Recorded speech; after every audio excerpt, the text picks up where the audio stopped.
దాకా మీరు చెప్పేసరి రికార్డింగ్ ఉంది లేదు? చెప్పనండి. ఆహా, ఇందాక రికార్డింగ్ ఉంది. ఉందా? ఓకే, సరే. అయితే ఈ ఆమోదించిన శిష్యుణ్ణి ఆయన ఆలోచనని మాస్టర్ ముందు పెట్టినట్టుగా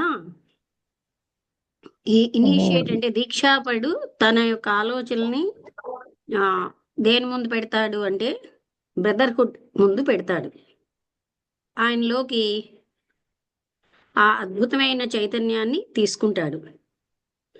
అది ఆయన ఏం చేస్తాడంటే ఆయన చైతన్యాన్ని దాన్ని వికసింప చేసుకుని ఆయన సంకుచితత్వాలన్నీ పోగొట్టుకుని ఆయనకి ఇంకా సంకుచితత్వం అన్నది అసంభవంగా ఉంటుంది. అంటే ఇంకా ఆయనలోకి ప్రవేశించలేదు. ఈ ఆమోదించిన శిష్యుడు ఎలా అయితే నాట్ టు కాజ్ డిస్టర్బెన్స్, తన లోయర్ వెహికల్స్ లో డిస్టర్బెన్స్ రాకుండా అలా చూసుకోవడం వల్ల మాస్టర్ యొక్క వెహికల్లో కూడా వెళ్ళదు.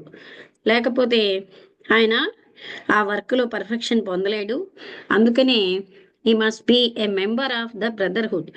అంటే ఇతను ఏంటంటే ఏది కూడా ఉన్నతమైన చైతన్యంలోకి ఏదైతే ప్రవేశించకూడదో అలాంటివి ఆయన అందులోకి ప్రవేశింపడు. అంటే ఏది అవాంఛితమైనవన్నీ కూడా అక్కడికి వెళ్ళవు. ఇదంతా కూడా ఒక సంపూర్ణంగా పనిచేస్తూనే ఉంటుంది. ఆయన గుర్తుంచుకోవాల్సింది ఏంటంటే ఈ బ్రదర్హుడ్ మాస్టర్స్, మన మాస్టర్స్ చేసినట్టుగా ఈ మొత్తం బ్రదర్హుడ్ అంతా కూడా అదే పని చేస్తున్నదనమాట. చాలా మంది ఇతరమైన పనుల్లో ఉంటారు. వాళ్ళకి అంటే అట్మోస్ట్ కాన్సన్ట్రేషన్ తోని చాలా పర్ఫెక్ట్ గా ఉన్న ప్రశాంతతతోని ఆ యంగర్ మెంబర్స్ ఒక్కొక్కప్పుడు వాళ్ళకి పిలుపుని మర్చిపోతూ ఉంటారు. అప్పుడు వాళ్ళు చిన్న చిన్న అంటే కెరటాలు లాంటివి బ్రదర్హుడ్ ని డిస్టర్బ్ చేసే పంపించవచ్చు. అందువల్ల ఆ గ్రేటర్ గా ఉన్న మహాత్ములకి ఇది ఎఫెక్ట్ ఇస్తుంది. మన యొక్క మాస్టర్స్ బహుశా ఇదేమో పట్టించుకోరు. వాళ్ళు ఏం చేస్తూ ఉంటారంటే ఈ రకమైన దాన్ని భవిష్యత్తులో వాళ్ళ ద్వారా జరగవలసినటువంటి పనిని గుర్తుపెట్టుకుని ఆ వాళ్ళు ఏంటంటే అది ఓవర్లుక్ చేసేస్తారు. కానీ మనం అవగాహన చేసుకోవాల్సింది ఏంటంటే ఇది వ్యక్తిగతమైన వ్యక్తుల యొక్క ట్రైనింగ్తో సంబంధం ఏమీ కూడా లేదు. మా పని ఏమిటి అంటే మేము డిస్టర్బ్ అవుతూ ఉంటాం. అందుకని ఎవరికైతే పరిపక్వం కానటువంటి వ్యక్తిత్వాలు ఉంటాయో వాళ్ళు బయటనే ఉండడం మంచిది. వాళ్ళు ఏం చెప్తారంటే ఏది వాళ్ళు పోగొట్టుకోరు. బయట కూడా వాళ్ళకి అభివృద్ధి జరుగుతూనే ఉంటుంది. వాళ్ళు శిష్యులు వాళ్ళని వాళ్ళు బాగా చేసుకుని బలవంగా చేసుకుంటారు. జ్ఞానంగాను వాళ్ళకి దీక్ష అనేది పొందడానికి ముందు ఈ విధంగా అంటే ఇక్కడ ఇదంతా మనం ఒకసారి అనుకున్నాం. అంటే ఈ దీక్ష ఇనిషియేషన్ అనేది పొందడానికి ముందు వాళ్ళని సంపూర్ణమైన అంటే అభివృద్ధికి కావలసిన విధంగా చేసుకుంటారు. ఈ ఇనిషియేట్స్ యొక్క చైతన్యం ఎంత అద్భుతంగా విశాలం అవుతుంటుందంటే వాళ్ళలో వచ్చిన మార్పు ఒక కొత్త జన్మలాగా ఉంటుంది. ఆయన ఒక కొత్త జీవితాన్ని మొదలు పెడతాడనమాట, ఒక చిన్న పిల్లవాడిలాగా. అదే క్రీస్తు లైఫ్ అన్నమాట. అంటే క్రీస్తు అనేది ఇంట్యూషనల్ ఆర్ బుద్ధి కాన్షియస్నెస్ లో ఉంటారనమాట వాళ్ళు. అందుకని ఆయన హృదయంలో అది అంటే ఏంటి, క్రీస్తు కాన్షియస్నెస్ ఏంటి, అర్థం ఏంటి, క్రీస్తు ఎప్పుడు కూడా త్యాగంతో, ప్రేమతో, కారుణ్యంతో ఉన్నాడనమాట. అంటే క్షమతోని. అలాంటి కాన్షియస్నెస్ ని వాళ్ళలో వాళ్ళు ఉద్దీపన చేసుకుంటారనమాట. అంటే ఇంకా అక్కడ ఏమీ లేదు. How to help others. ఆ హెల్ప్ చేయడం వల్ల మనకి ఎన్నో బాధలు పడినా సరే అదనమాట. ఇప్పుడు ఆయనకి బ్రదర్హుడ్ అంతటికీ కూడా బ్రదర్హుడ్ యొక్క బ్లెస్సింగ్ అంతటికీ ఇవ్వగలిగే స్థితిలో ఉంటారు. ఒక అద్భుతమైనటువంటి శక్తి అది. అది ఆయన తన ద్వారా ఎవరు తన దృష్టిలో చాలా అర్హులు అన్న ఉపయోగపడుతున్నారన్న వాళ్ళకి వాళ్ళు ఆ శక్తిని ప్రసరింపచేస్తారు. బ్రదర్హుడ్ యొక్క పవర్ అన్నమాట తన ద్వారా ప్రవహిస్తుంది. ఆయన ఎంత ఎక్కువగా ఇస్తూ ఉంటే అంత ఎక్కువగా ప్రవహిస్తూ ఉంటుంది. ఆ పవర్‌ని ఆయనే ఉపయోగించుకోవాలి. ఆయనకేంటంటే సమస్తమైన బాధ్యత, దాన్ని ఏ లక్ష్యంతో తను అది పవర్ రిసీవ్ చేసుకుంటున్నాడో, ఎవరిని చూస్ చేసుకోవాలో ఆయనే ఎన్నుకుంటాడు. అంటే ఎవరు సరియైన వాళ్ళు అన్నదాన్ని ఎన్నుకుంటారనమాట. వాళ్ళకే ఆ పవర్స్‌ని వాళ్ళు ప్రసరింపజేస్తారు. ఈ ఆశీర్వాదం అనేది ఈ ఇనిషియేషన్ వల్ల అంటే అర్థం ఏంటంటే, నేను నా నేను నిన్ను ఆశీర్వదిస్తున్నాను. నా యొక్క శక్తిని ఆహ్, అంతా నేను నీలోకి ఇస్తున్నాను. నీ నీవు దాన్ని నీ యొక్క గుడ్ విల్‌తో ఇతరుల మీద ప్రసరింప చెయ్యి అని చెప్తున్నారనమాట. తర్వాత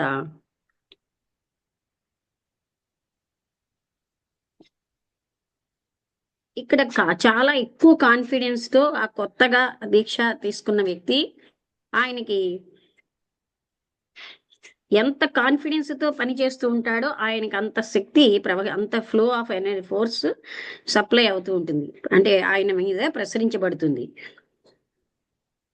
ఆయన ఏమాత్రమైనా సంకోచం ఫీల్ అవుతే లేకపోతే తన ద్వారా ఆయన ఆ స అంత అద్భుతమైన దాన్ని తన ద్వారా అంటే ఆ సంకోచం వల్ల ప్రవహించదు.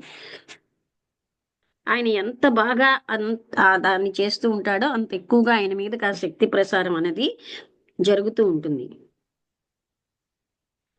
ఆయనకి శ్రద్ధ అన్న లక్షణం అనేది ఉంటే అంటే సంపూర్ణమైన విశ్వాసం మాస్టర్ పైన, బ్రదర్‌హుడ్ పైన ఆయన హి ఈజ్ వన్ వాళ్ళతో ఒకటిగా అయిపోతాడు. ఆయనకన్నీ సంభవం కావు గానీ ఆయన ఒక ఆహ్, రకమైన దేవత, లైట్ యొక్క దేవతగా అయిపోతాడు. అందరికీ ఆనందాన్ని, ఆశీర్వచనాన్ని తన చుట్టూ ఉన్న వాళ్ళందరికీ ఆ మార్గంలోని ప్రసరిస్తూ ఆయన అలా అవుతాడు. ఎవరైతే ఇనిషియేటో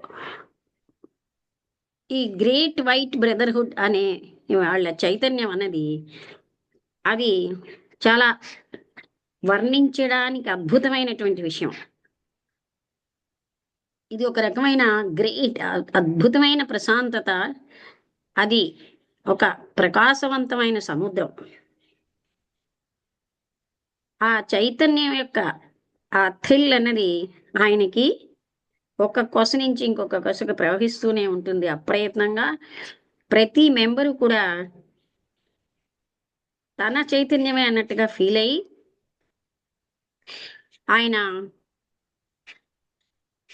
దాని వెనకాల ఆయనకి బాధ్యత ఉంది, జ్ఞానము ఉంటుంది. ఏ జ మానవ చైతన్యం కూడా ఆయనని లేనంత అద్భుతమైన చైతన్యాన్ని ఫీల్ అవుతారు. ఈ అద్భుతమైనటువంటి ఈ కాస్మిక్ కాన్షియస్‌నెస్ అంటే ఏంటి? విశ్వ చైతన్యం అన్నది బ్రదర్‌హుడ్ యొక్క విశ్వ చైతన్యం చాలా గొప్పది. చాలా అద్భుతమైంది. ఈ ప్రపంచంలో అలాంటి దాంతో సమానమైంది లేదు. ఈ ఫస్ట్ గ్రేడ్ ఇనిషియేషన్‌ని పాస్ అయిన వాళ్ళు వాళ్ళకి అప్పుడు కొన్ని గ్లింప్స్ మాత్రమే దొరుకుతాయి. అది కొంతగానే వాళ్ళకి గుర్తుంటుంది అక్కడను.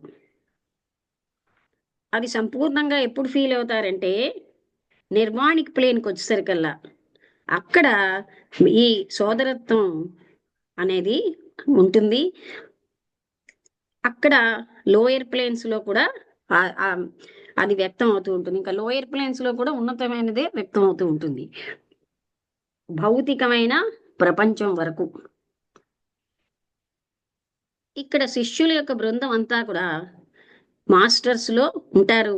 అదే విధంగా బ్రదర్‌హుడ్‌లో ఏకత్వంతో ఉంటారు. మెంబర్స్ చాలా స్వేచ్ఛగా డిస్కస్ చేయొచ్చు ఒక పాయింట్ వాళ్ళలో.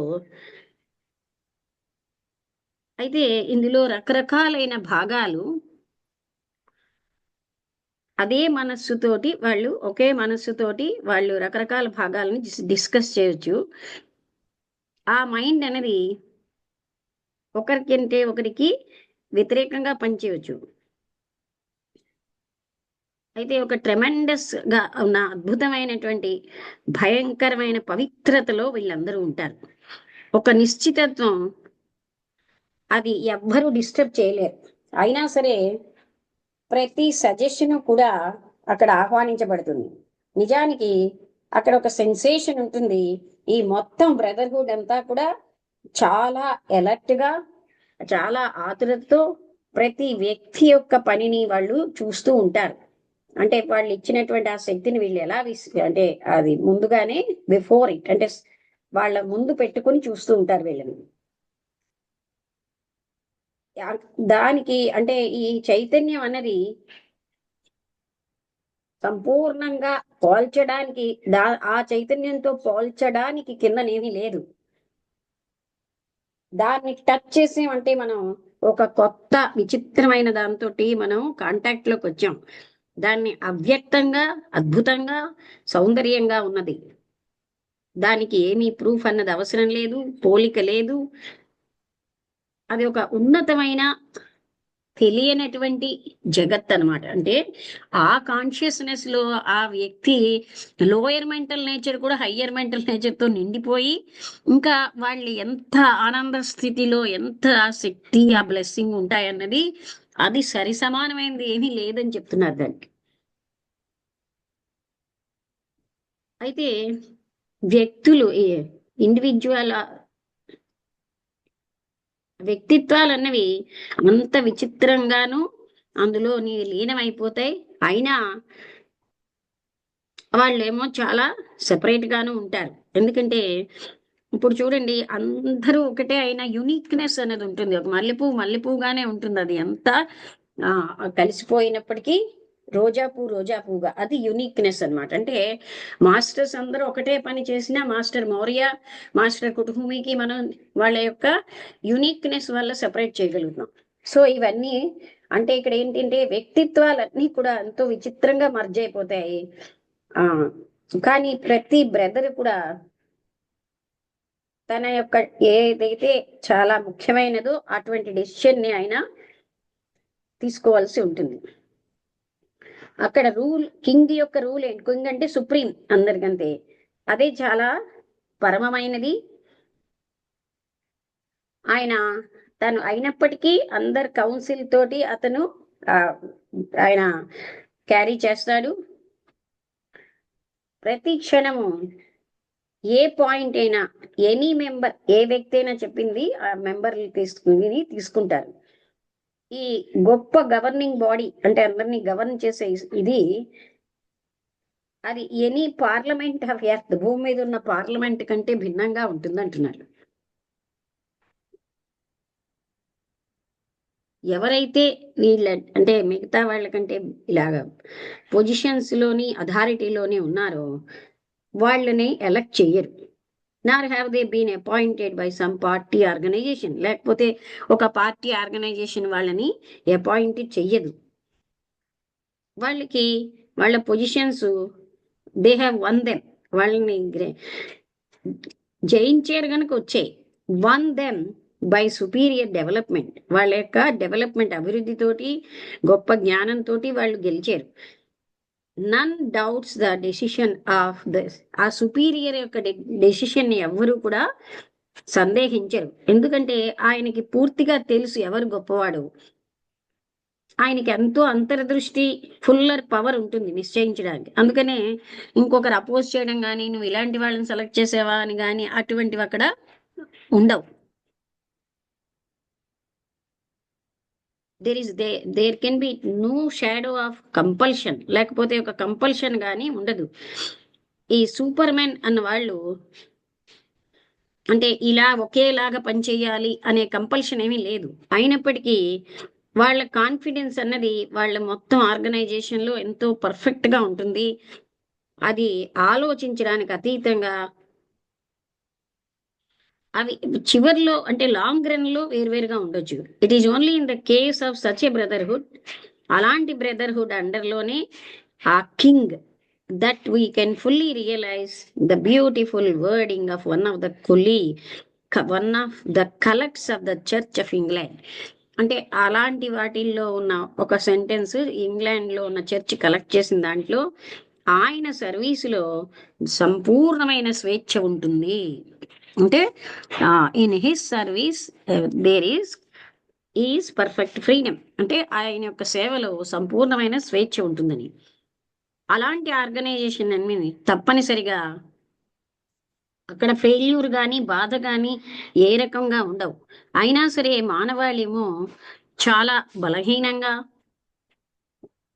ఈ గ్రేట్ బ్రదర్హుడ్ లో అందరూ కూడా సూపర్ మెన్ అయినప్పటికీ అప్పుడు ఏవో ఫెయిల్యూర్స్ రావచ్చు. అవి చాలా అరుదుగా ఉంటాయి. వాళ్ళకున్న ఆ మహాత్ములు కూడా వాళ్ళ దీని నుంచి పడిపోవచ్చు. వెయిట్ ఆఫ్ వాళ్ళ బాధ్యతని అనేబుల్ టు పాస్ ఆన్, ముందుకు వెళ్ళలేకుండా, నిర్వహించలేకుండా చిన్న వాటితో పడిపోవచ్చు అంటున్నారు. As he said in light on the path అనే పుస్తకంలో అది చెప్పబడింది. And attainment of adeptship ensures perfect safety. Adeptships ని వాళ్ళు అంటే పరమగురు పదాన్ని పొందితేనే వాళ్ళకి పర్ఫెక్ట్ సేఫ్టీ ఉంటుంది. ఈ ఇనిషియేటర్ ఏం చెప్తూ ఉంటాడంటే క్యాండిడేట్స్ అందరికీ, ఆయన ఈ స్ట్రీమ్ అనేది అంటే ఈ ఇందులోకి ప్రవేశించాడు శాశ్వతంగా. కానీ ఆల్దో దట్ ఈస్ సో, అలా అయినప్పటికీ అక్కడ ఇంకా సంభవం ఏమిటంటే టు డిలే హిస్ ప్రోగ్రెస్, ఆయన యొక్క అభివృద్ధి డిలే అవ్వచ్చు to a most serious extent, చాలా సీరియస్ గా. If he yields to any of the temptations, అదే చెప్తారు పరమగురు పదవి అంటే దగ్గరికి వెళ్ళినా ఏమాత్రం వెంట్రుక వాసంత టెంప్టేషన్స్ ఉన్నా ఆయన ఆ పాతులోంచి పక్కకి తప్పుకోవాల్సి వస్తుంది. సేఫ్ గా నిరంతరాయంగా ఉండాలంటే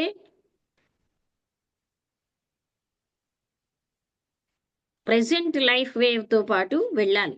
of not being left behind at the day of judgement. ఎప్పుడు కూడా అంటే ఏ టెంప్టేషన్స్ లేకుండా ఉంటే వాళ్ళు ముందుగానే ఆ డే ఆఫ్ జడ్జిమెంట్ లో అక్కడ వాళ్ళు ఎక్కడ అంటే ముందుకు వెళుతూనే ఉంటారు.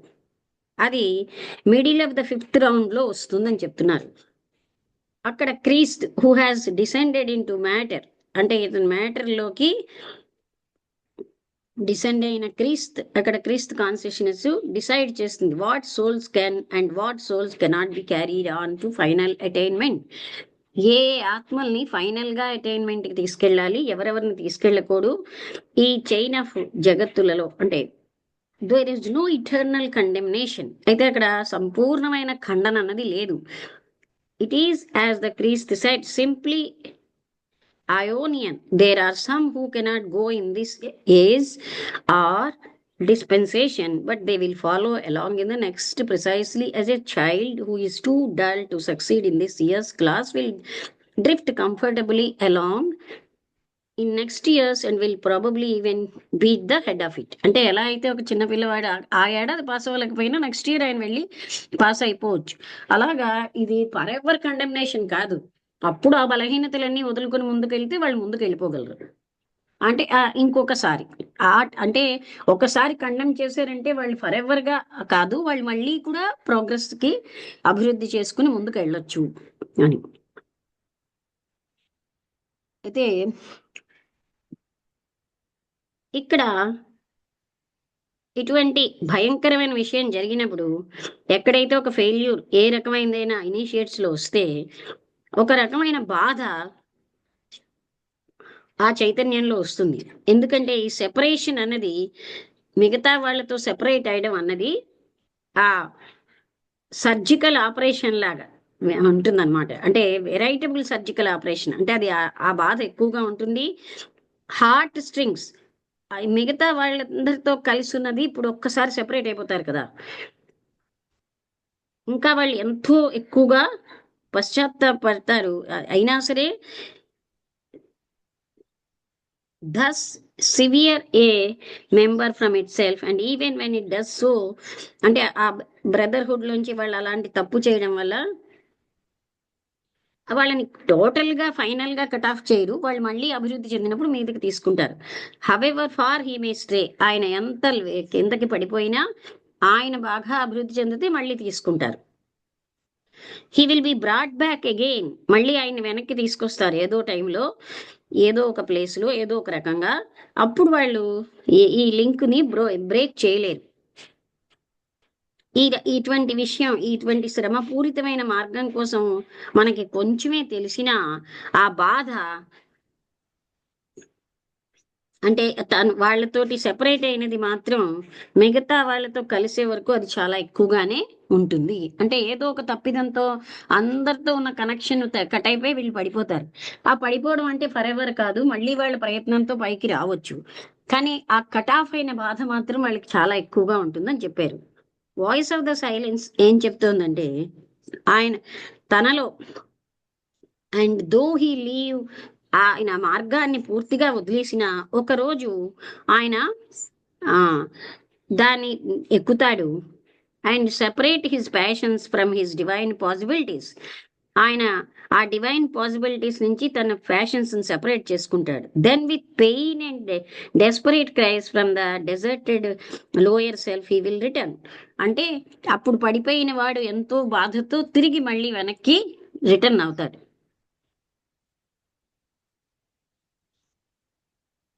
ఇక్కడికి ఆపుదామా అయితే, లేకపోతే ఇది చదివేసి ఆపుతాను ఇప్పుడు. ఇతరులు ఎవరైతే ఇలాగ పడిపోతారో ఒక కొంతసేపే, through some outburst of such feeling as it quite impossible for the brotherhood, అట్లాంటి ఒక ఫీలింగ్తో వాళ్ళు సహిస్తూ ఉంటారు. అంటే ఒక మాస్టర్ తాత్కాలికంగా ఆయన యొక్క పొర తొలగించవచ్చు తనకి ఆయనకి ఉన్నది. అంటే తప్పు చేస్తున్న శిష్యుడికి brotherhood finds it necessary to make for a time a sort of cyst round one of us its members who fails it. అప్పుడు బ్రదర్హుడ్ ఏమో ఇది రైటే, అలాంటి వాళ్ళ చుట్టూరాను ఒక సిస్ట్ అంటే ఒక ప్రొటెక్షన్ని వాళ్ళకి వీళ్ళని సెపరేట్ చేస్తూ ఉంచడం రైటే. The whole force of the brotherhood is turned upon one who is failing in that way. అప్పుడు వీళ్ళ శక్తి అంతా కూడా ఇలా ఫెయిల్ అయిన వాళ్ళ మీద పడతారు. అందువలన ఏమైనా అవకాశం ఉంటే ఆయన పడిపోకుండా వాళ్ళు అంటే ట్రై చేస్తారు, ప్రివెంట్ హిమ్, ఆ బౌండరీ దాటకుండా. కానీ ఒక్కొక్కప్పుడు ఇంత అయినా సరే, ఇంత బలం ఉన్నా సరే, ఆ లా ఆఫ్ కర్మ ఏం చేస్తుంది వాళ్ళని, a member still declines to give up his petty personal attitude of supposed injury. అంటే ఆయనకి ఇష్టపడ్డు ఆ సపోజ్ పెటీ పర్సనల్, వ్యక్తిగతమైన ఆ పర్సనల్ ఇంజరీ అన్నదాన్ని ఆయన అంటే రిఫ్యూజ్ చేస్తాడు. Or offence or whatever it may be, then they must insist him for a while until he learn better.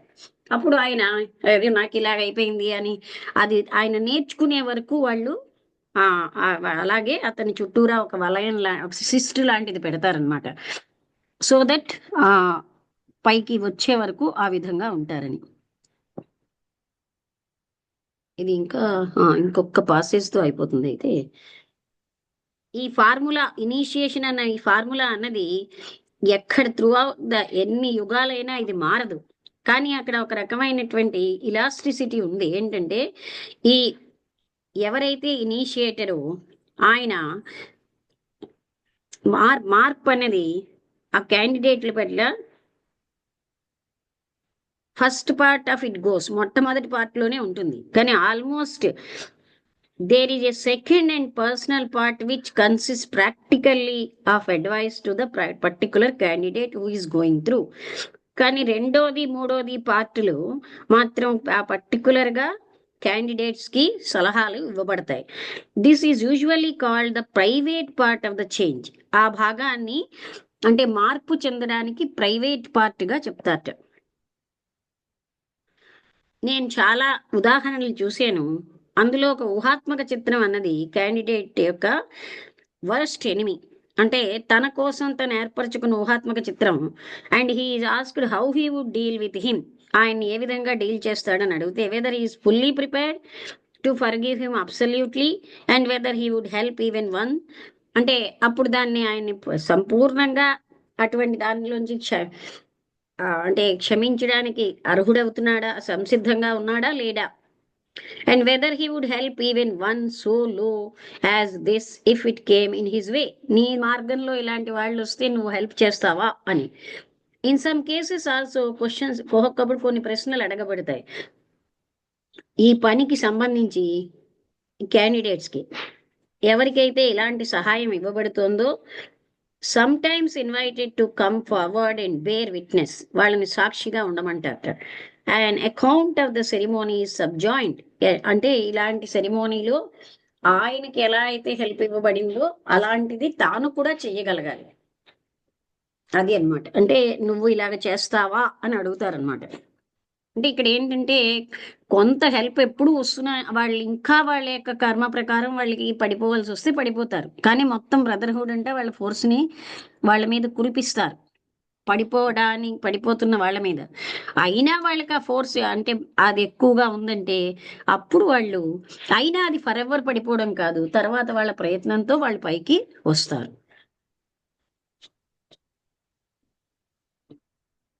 ఇది ఇవాళ మనం తెలుసుకున్నది. అంటే వాళ్ళ హెల్ప్ ఉంటుంది కానీ మనము దానికి ఉద్దేశ్యం పడకపోతే, ఇప్పుడు చూడండి మనకి ఉన్నతమైన స్థితికి వెళ్ళాలన్న లక్ష్యం లేకపోతే మన దగ్గర ఉన్న సహాయాన్ని కూడా మనం అందుకోలేము. సేమ్ థింగ్ ఇక్కడ కూడా. అంటే వాళ్ళకున్న కోరికలో ఏదో టెంప్టేషన్స్ వల్ల పడిపోయినా మహాత్ములు ఇచ్చినటువంటి ఆ ఎనర్జీని వాళ్ళు అందుకోలేకపోతే పడిపోతారు, అందుకుంటే పైకి వచ్చేస్తారు. అది చివర్లో చెప్పిన విషయం. అర్థమైందా? ఇవాళ సుజాత గారు వచ్చి వెళ్ళిపోయారు. వసంతలత నువ్వు చెప్తావా? రామపుత్రి గారు రాలేదు ఎందుకో.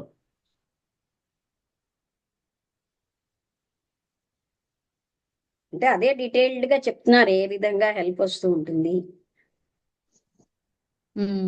అదే అంటే ఇవాళ అదే మొత్తం ఇనిషియేషన్ తాలూకా కాన్షియస్నెస్, ఇనిషియేట్ అయిన మనిషి తాలూకు కాన్షియస్నెస్ గురించి చెప్పారు. అంటే ఉంటుంది, ఎంత ఆనందమైనటువంటి స్థితిలో ఉంటారు. ఒక నూతన జన్మ వచ్చినట్టుగా, చిన్న పిల్లవాడి జన్మ వచ్చినట్టుగా ఉంటుంది. ఆ తర్వాత ఏమో అంటే వాళ్ళ తాలూకా జర్నీలోని వచ్చేటువంటి తర్వాత ఎప్పుడైనా సరే అంటే వాళ్ళ అంటే ఇస్తున్న కొద్దీ వాళ్ళు నిస్వార్థంగా ఉంటారు కాబట్టి వాళ్ళకి ఎంత నిస్వార్థంగా ఉంటున్నప్పుడు అంత శక్తి కూడా వస్తూనే ఉంటుంది వాళ్ళకి. ఆ తర్వాత ఆఖరి ఇప్పుడు చెప్తుంది ఆ ఫెయిల్యూర్స్ లో ఏంటంటే, కానీ ఒకప్పుడు ఏంటంటే వాళ్ళ కర్మల ప్రకారం పడిపోవడం, ఉన్న స్థితి నుంచి కిందకి జారడం అనేది ఉంటుంది. ఉంటున్నప్పుడు చాలా బ్రదర్హుడ్ అంతా ఏంటంటే ఉన్న అతన్ని మీదకి లాగడానికి ప్రయత్నిస్తూ ఉంటారు. అది అది ఇంకే అదే అంటే దాన్ని ఏంటంటే నేను అనుకోవడం అదేమి తప్పుగా వాళ్ళు ఏమి ఆలోచించరు.